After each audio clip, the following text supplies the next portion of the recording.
Hey, well, I'm Charity, 27, female. And let me tell you about this wild situation that went down with my mother-in-law, Bessie, not too long ago. Believe me, this story's got more twists and turns than a soap opera. So to give you some backstory, I'm originally from a small town, but moved to New York when I was 23 to chase my dreams of working for a big magazine company, not disclosing the name for anonymity reasons, of course. And that's where I first crossed paths with my now husband, Danny. He was one of the lawyers brought in to help my job deal with this lawsuit from an ex-model we had worked with, and that's another story for another day. At first, Danny and I could not stand each other. We bumped heads constantly over that case. He thought I was this ditzy party girl who didn't know the first thing about business, and I just saw him as another arrogant suit who loved flaunting his credentials. We did nothing but bicker and bicker during those first few meetings. But you know what they say? There's a fine line between love and hate. And after seeing each other nearly every day while working on that lawsuit, the animosity between us started to dissolve. We found ourselves opening up and bonding over our shared interests and life experiences. From my end, I had always been kind of guarded when it came to dating and relationships. Growing up, I had witnessed too many examples of toxic partners and family members falling apart, so I was always the one putting up walls, pushing guys away before they could do the same to me. My own daddy issues made it hard for me to trust men, period. Danny was different though, and despite my constant hot and cold behavior, he was nothing but patient and kind, always showering me with love and affection. Where most dudes would have gotten fed up and walked away, Danny stuck by me, determined to be my knight in shining armor. It was like he could see past the prickly exterior I put up as a defense mechanism. The more we got to know each other, the more I felt myself falling for this sweet, caring guy who seemed to really get me, childhood baggage and all. Maybe it was my own issues with losing my dad when I was a kid, but family was always something super important to me growing up. To this day, I'm the type who couldn't imagine cutting off my blood relatives, no matter how bad the situation. So you can imagine my shock when, after several months of dating Danny, I discovered he was completely estranged from his own parent, his mom. We had just been cuddled up watching a movie when the topic came up casually. I don't even remember what prompted it, but suddenly I was like, "Babe, I know we've only been dating for a couple of months, but now, why don't you ever bring up your family? Honey, is everything okay?" "I don't want to talk about it." Okay. But you do know that I'm going to have to know eventually, right? You can't bottle up these feelings forever. Danny just got this pained look on his face and shook his head grimly. Apparently his mom, Bessie, had been a real piece of work. Abusive, manipulative, and just straight up toxic narcissist, always putting her own wants above everything else. The last straw was when Danny turned 18 and she tried to demand that he get an extra job to help pay for her boyfriend's gambling debts, despite him already being knee-deep in 2 jobs and already helping out with rent. She made it an ultimatum, telling him that if he wanted to keep living under her roof, he had to pull more weight. What? That's so unfair. She'd always choose him over me, anyone over me. It's like I was this chore or this burden that she was plagued to take care of. It's like I was the boulder and she was Sisyphus. I'm so sorry, babe. Yeah, so I was done. I was so tired of everything, and later that night, I packed a couple of suitcases and left. Really? Just like that? Not even goodbye? Charity, I didn't like that lady, and she hated me. I had nothing to offer her. So why on earth would I give her the courtesy of letting her know that I was going to be out of her hair forever? I'm pretty sure she jumped for joy the next morning when she saw I wasn't there. Wow, I don't know what to say, babe. And you want to know the funny thing? She could have easily found me. If she really wanted to, she could have easily talked to my cousins or my sister, for God's sake, and asked about me. But she never cared about me, so I stopped caring about her, and I haven't spoken to or heard a word from her ever since. Now, that's just crazy, right? Nobody should ever have to go through that, least of all from their own parent. My heart shattered for poor Danny, having to deal with such an evil monster like that. Danny also told me about his somewhat strained relationship with his older sister.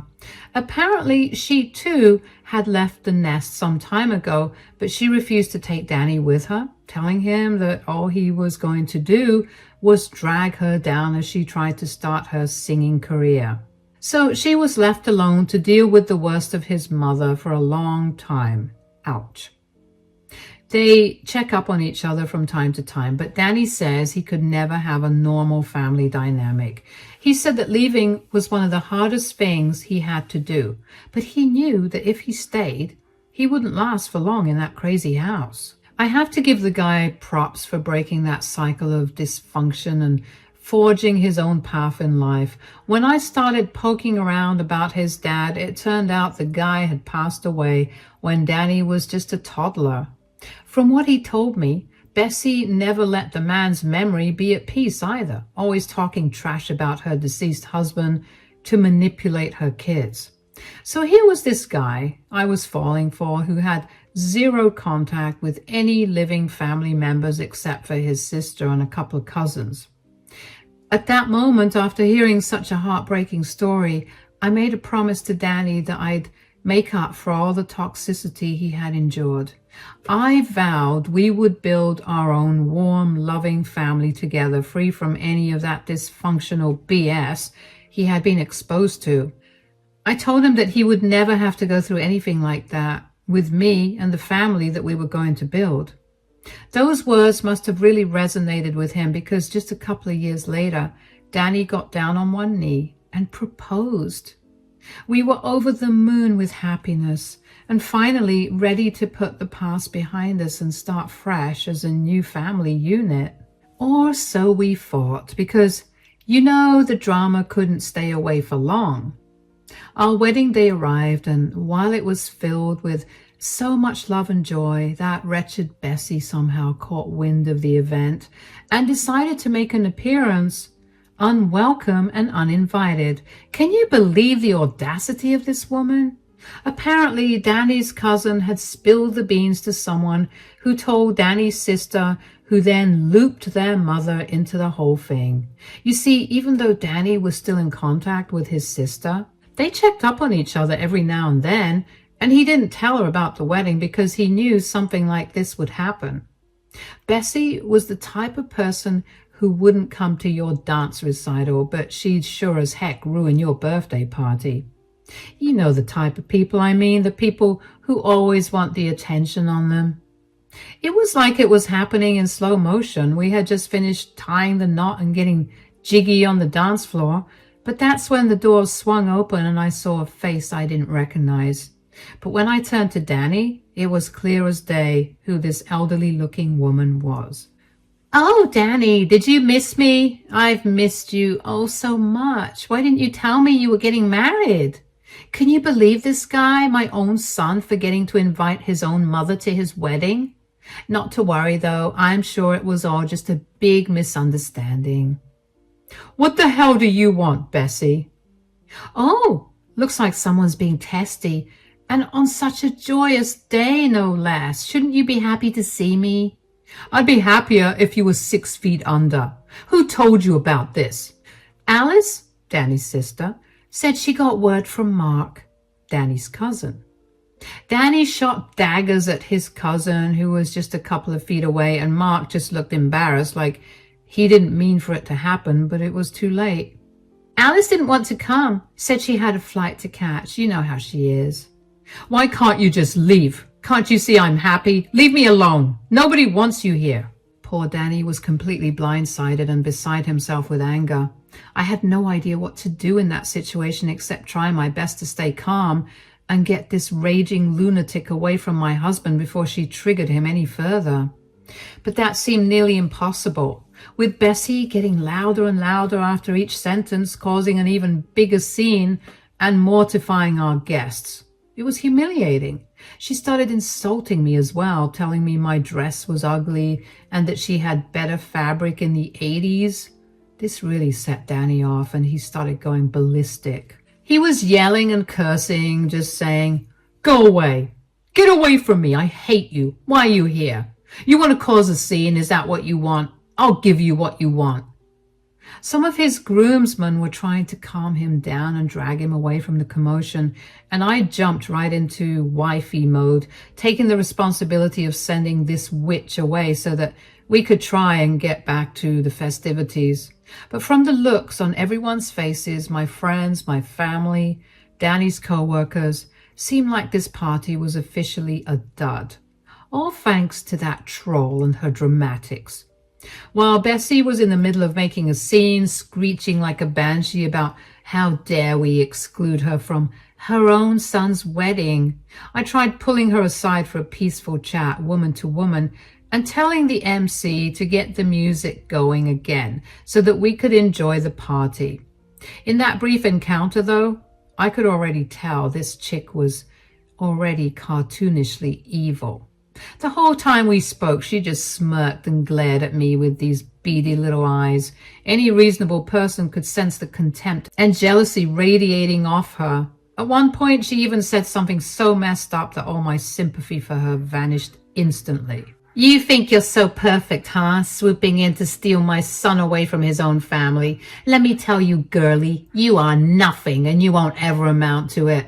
Also, are you pregnant? Because you look fat in that hideous dress." "All right, Bessie, have you had your fun? Are you done now? You may leave, please, because for the 1000th time, you are not welcome here." "That's where you got it all wrong, Toots. I'm here to collect my just dues." "What on earth are you talking about?" "Your sweet dear old hubby over there owes me." "What? What could he possibly owe you, Bessie?" "Danny owes me everything. I gave birth to him, raised him by myself. He turned his back on his mother, so he better be prepared for the consequences." "Excuse me, lady? No kid owes their parents squat just for being born. That's so toxic and manipulative. Danny was right to cut ties with you." "See, that's what's wrong with your generation. You're all so ungrateful. You mean to tell me that my son doesn't owe me anything? Not even for all the clothes and all the food and all the... I'm going to stop you right there because I can see where this is going. And it's not going to end well for you. But to answer your question, yes, he doesn't owe you anything because he never asked to be here. You're the one who brought him into this world. If anything, it's you who owes him everything." "Unbelievable. I can see why he settled for you. You clearly fuel his delusions." "You're just a scam artist looking to score. By the looks of it, you seem to be running low on cash and it's so obvious why you're here. But the answer is no. No one here owes you anything, so you can leave." I motioned for some security guards who were manning the party to come and escort Bessie off the premises. And to my surprise, she gave up quite quickly, allowing herself to be escorted without a fight. But before she left, she said, "You can't get rid of me, sweet cheeks." And with that ominous warning, security thankfully escorted the wench away from our wedding venue before she could ruin anything else. Still, the whole incident really shook Danny up, casting a dark cloud over what should have been one of the happiest days of our lives. We decided just to roll with the punches and head out for our honeymoon early, trying to forget about Bessie's shenanigans. For those couple of weeks abroad in Cancun, my sweet hubby and I simply basked in our newlywed bliss, spoiling ourselves rotten and taking in the sights. Everything felt so peaceful and perfect, even if it was just temporary. Little did I know that Bessie's empty threat would end up coming back around to haunt us almost immediately after we got back home. See, when we landed back in New York, I got hit with this wicked stomach bug that knocked me out for nearly a week.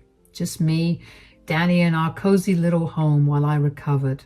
I was throwing up like crazy, and Danny was canceling meetings left, right, and center just so he could stay home and look after me. Maybe I ate one too many chicharrones. You definitely did, babe. I never seen someone projectile vomit in the plane like that. I'm never showing my face to the public again. Oh, stop it. There have been worse things out there. I'm just glad you're feeling better now. The colors even returned to your face. Yes, babe, I'm better now. Are you sure I can leave you home alone like this? Yes, babe, I'm sure. You need to go to work tomorrow. I'll rest up for the rest of this week and go on Monday. That sound good? Sounds perfect. Please don't forget to drink some water. All was well, and Danny went to work in the morning as we discussed, and things were peaceful. That was until I heard the doorbell at around noon. When I went and answered, lo and behold, that same conniving snake, Bessie, stood in my doorway, looking like a real-life Disney villain straight out of Central Casting. I couldn't believe my eyes as she tried to barge inside without a care in the world. Ugh, what is your problem? Let me in. No, thanks. I'm good with talking right here at the door. Why are you here? Can it, sweet cheeks. I'm not here to play nice. This is serious business, and since you don't want to let me inside your home, I'll cut to the chase. She, for a second, looked pretty upset and desperate, looking like she hadn't slept in days. It was sad, so I decided to hear her out. See, ever since Danny walked out on me all those years ago, I've been struggling to make ends meet. Between the bills piling up and those loan sharks I owe threatening me, times have been tough, to say the least. For a second, I was starting to feel bad for her. I mean, I was by no means excusing all the stuff she put my precious husband through, and I sure as heck wasn't ready to forgive her for crashing my wedding like that. But I'm not completely heartless, and seeing her eyes well up like that, man, it was moving. And I was just about to let her inside the house, but then she said this. But that's all going to change today, because my little PI here has dug up some fascinating info on my new daughter-in-law's finances.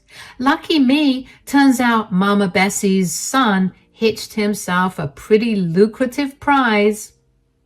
Y'all, when she said that about a private investigator, my jaw just dropped. For Bessie to cross that line and violate my privacy like that over some stupid get-rich-quick scheme, I was fuming. Are you serious right now? You had someone stalk me just to dig up dirt on my finances? That's pathetic and a violation of my privacy. Bessie just cackled like a witch, clearly pleased with herself over this shady act and getting excited at how angry I was.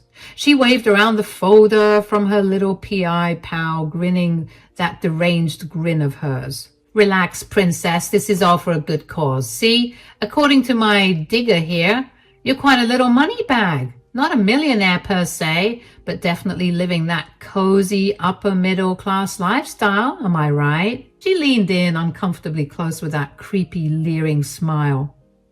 So here's what's going to happen. You're going to be a good little daughter-in-law and hand over a big fat pile of that pretty cash to help dear old Mama Bessie pay off her debts. Then maybe, just maybe, I'll consider letting you stay married to my son. I couldn't believe the audacity of this evil hag. She really thought waving around some half-baked folder was enough to intimidate me into forking over my life savings? The delusion was staggering. I laughed at her, and this just seemed to make her angry. The fact that you think you can come here and force this onto me like I'll give you a cent is quite laughable, sweetie. I've never met someone this out of touch with reality. Tell me, do the unicorns exist in that head of yours? The Loch Ness Monster, perhaps? Listen here, Charity. I don't have time to play games with you. If you don't fork over $10,000 right now, I'll make your life a living hell. Trust me, I know people. And you better not think of telling Danny about this either. I can see now that he's too far gone. But you? Oh, you're easy to manipulate. It's written all over your face. You act like you're all big and bad, but one little push and you'll fall like a tower of cards. After her dramatic monologue, she looked quite pleased with herself, convincing herself that I was shaking in my boots from her empty threats. What did she think was going to happen? Did she think that I would fold so easily? At that moment, I just burst out laughing right in her smug face because Bessie's precious PI had made one critical oversight in their research. One tiny detail that they missed completely when compiling their info on me. Bessie's expression quickly turned from wicked confidence to scrunched confusion and anger at my unexpected laughter. Just what's so funny about this, little miss? Oh, Bessie, I'm laughing because your little stooge doesn't have a clue what they're talking about. I wiped a fake tear from my eye as Bessie's face twisted with rage. What the hell's that supposed to mean? It means your hired gun missed a critical detail when looking into my finances. See, a decent PI probably would have realized all those assets of mine are only 50% mine now after getting hitched. Danny and I have a shared bank account. I held up my left hand to flash my wedding ring with a smirk. In case you didn't read the fine print, half of everything I owe is legally shared with my husband once we got married. Danny and I didn't do a prenup, and our marriage contract stipulates any purchases over $6,500 have to be discussed and agreed upon by both parties. This means your little money-grabbing ploy is dead on arrival. What are you saying? I'm saying that even if I wanted to help you, which, let's be clear, I don't, I can't. My hands are tied. Even if I withdrew the money, Danny would know immediately and your whole plan would crumble faster than your balding. When that truth clicked for Bessie, her entire demeanor just crumbled like a house of cards. That wicked glint vanished from her steely eyes as the gravity of her situation hit home. Her own son had the ultimate say over my finances now, not her. Are you kidding me with this? After everything I sacrificed for that boy? Sorry, Bessie, but I would never hand over a single red cent without Danny's okay. And somehow I doubt he's going to be too keen on subsidizing your lifestyle after what you just tried to pull. Bessie refused to accept defeat so easily, though. She started frantically pacing around my driveway in a frenzy, ranting and raving about how it wasn't fair, and insisting I just disobey my husband and slip her a few bucks on the side without him knowing when that was working. And she said I should try and convince him to change his mind, but the both of us knew it was way too late for any of that. The despicable display was so unsightly that even our nosy neighbors from across the way cracked their windows to look at the commotion. This lunatic was making such a scene on my front steps, screeching about supposed debts she was owed by her own flesh and blood. I was mortified to have this happening in my home. Thank goodness Danny came to my rescue shortly after. Getting a heads up from my texts I managed to sneakily send to him when his mother arrived at the door. I managed to just send a come home quick text. He must have thought that my fever was flaring up again, but what he saw was much worse than that. When he pulled into the driveway and came storming up ready to throw down like some Old West cowboy defending his homestead, all the color immediately drained from Bessie's face. The look in my husband's eyes when he saw her, I could tell he was so close to just snapping and taking the situation into his own hands. But I had to stop Danny from doing anything too rash that he'd wind up regretting. Did she hurt you? What the hell do you think you're doing here, huh? Harassing my wife in our home? Are you serious, Bessie? Don't call me Bessie. I'm your mother, for God's sake. Like hell you are. You're not my mother. How many times do I have to tell you I want nothing to do with you? Danny, honey, don't call me that. I'm in a lot of trouble. I need your help. Well, that's too bad because I'm not helping you with Jack. You can take your beat-up lemon and leave my home before I call the cops. Charity, don't let him do this to me. Don't talk to her. Don't you ever talk to her. Talk to me. Babe, what did she want from you? What did she tell you? She told me that she needed some cash. She said she hired a PI to, I guess, figure out my financial standing. And, well, that's basically it. You hired a PI to stalk my wife? Stalking is the wrong word. Tell me why I shouldn't sue you for everything you're worth right now, even though it isn't much. The satisfaction of taking you down is reward enough for the way you're acting. Bessie whimpered like a kicked dog, coming up with all sorts of excuses on how she's owed this money and that she was desperate. But Danny wasn't letting up. He was just thinking about how despicable Bessie had been by crossing the line and hiring some goon to cyber and physically stalk me in pursuit of her crusade. Danny was seeing red the entire time I filled him in, and when I finally got to the part about Bessie's misguided plan to shake me down for cash to pay off her debts, he just erupted. Are you kidding me with this garbage? I knew you were a devious witch, but stooping this low to wring money out of my own wife behind my back, you make me sick. Bessie started sobbing and carrying on about how her son had turned against her, playing the wounded doe act like usual. But Danny and I weren't falling for the crocodile tears. Save it, Mom. I'm not buying your pity party anymore. This is the last straw. You stepped way over the line by bringing Charity into your toxic web of lies. Please, Danny, I'm your mother. I've made some mistakes, but you can't just abandon me like this. I need your help. They said they would cut off my fingers if I didn't give them their money. Please. She tried reaching out to grab Danny's arm, but he violently recoiled from her touch. The look of pure disgust and hatred on his face said it all. Need help? After everything you've put me through my entire life? You're delusional. He stepped towards Bessie, towering over her as she shrank back in fear. And for a second, I thought he might actually strike her, based on the anger burning in his eyes. You're a parasite, Mom, a toxic leech who only cares about herself. Well, I've got news for you. Those days of me being your helpless victim are over. For good. Bessie opened her mouth to respond, but Danny cut her off with a forceful finger in her face. Don't even try denying it. I remember every nasty comment, every drunken rant, every time you hit me, every time you forced me to sleep outside, and every time you made me feel like a worthless piece of garbage under your roof. Well, no more.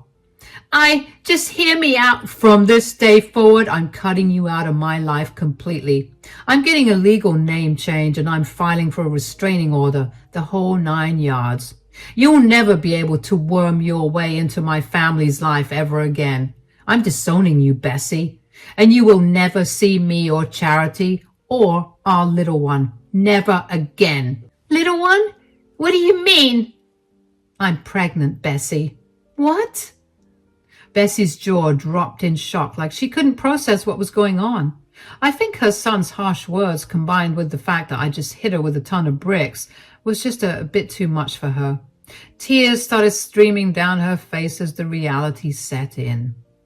Danny, please, I'm begging you, don't shut me out. What about when the baby comes? Don't you want your own mother around for that? The baby deserves to have a grandmother. She knew just which emotional button to push, shifting her deranged focus onto my potential future child. But Danny wasn't having any of it. Like hell I'd ever let you corrupt my own kid with your sickness. This is me putting my foot down once and for all. And besides, the baby will have a grandmother, Charity's mom, who's 1,000 times better than you will ever be. Those sharp words finally seemed to break Bessie as she collapsed onto her knees, wailing at the top of her lungs about what an ungrateful son Danny was being. How after everything she sacrificed for him, this was the ultimate betrayal. It was quite a pitiful display, I'll admit, but by that point, after witnessing her true colors firsthand, I felt zero empathy towards this miserable woman. She had every opportunity to be a part of our lives, and she blew it by resorting to her same devious, toxic ways. With Bessie reduced to a blubbering mess on my floor, Danny swiftly showed her the exit, making it clear in no uncertain terms that he never wanted to lay eyes on her again from that moment on. As far as he was concerned, his own mother was dead to him after this despicable violation of trust. As we saw Bessie speed off in humiliation, both Danny and I felt an enormous weight lifted from our shoulders. Her cancerous presence was finally gone for good, and we were relieved. In the weeks and months that followed, we definitely caught wind of Bessie's pathetic attempts to worm her way back into the picture. She'd drunk dial me late at night, leaving slurred voicemails about being a family again if I could just convince Danny to take her back. She even went as far as to track down our loved ones, spinning lies about being shut out for no reason, in hopes of them advocating on her behalf. But at the end of the day, Danny stood firm in his decision to permanently cut off his toxic mother from our lives. As for me, I also made it clear through legal channels that any further harassment from Bessie would be dealt with by the authorities. We managed to establish a nice sense of peace and tranquility, far away from her narcissistic ways and crocodile tears.